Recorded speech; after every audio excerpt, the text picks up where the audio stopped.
কয় ফোঁটা fragrance oil use করলে আমার ক্যান্ডেলটি রুমে গন্ধ ছড়াবে?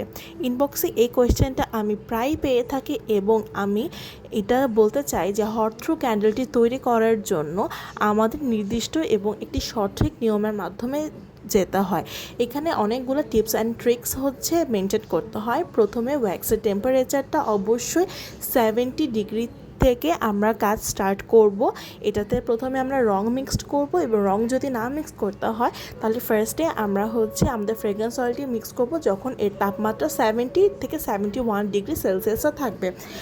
এরপর আমরা এতে অ্যাট লিস্ট 6 থেকে 8% অর্থাৎ 100 গ্রাম যদি আমি ওয়্যাক্স নেই তাহলে 6 থেকে 8 ml ফ্রেগ্রেন্স অয়েল অ্যাড করে তাতে অ্যাট লিস্ট আমার 2 মিনিটের জন্য ভালোভাবে নাড়তে হবে। নেড়ে এটাকে আমি আমার নির্দিষ্ট জারে পোর করে নেব।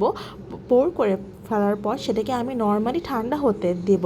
যখন এটি ঠান্ডা হয়ে যাবে এবং গ্লাস জারটির মধ্যে আর কোনো রকম গরম ভাব থাকবে না, তখন এটি আমি একটি পলিথিন দিয়ে কিংবা এয়ারটাইট অবস্থাতে 10 থেকে 14 দিনের জন্য কিওর অবস্থাতে রেখে দেব। কিওর অবস্থাটি শেষ হয়ে গেলে আমরা এটি রুমে বার্ন করলে দেখা যাবে যে অ্যারোমা ছড়াচ্ছে।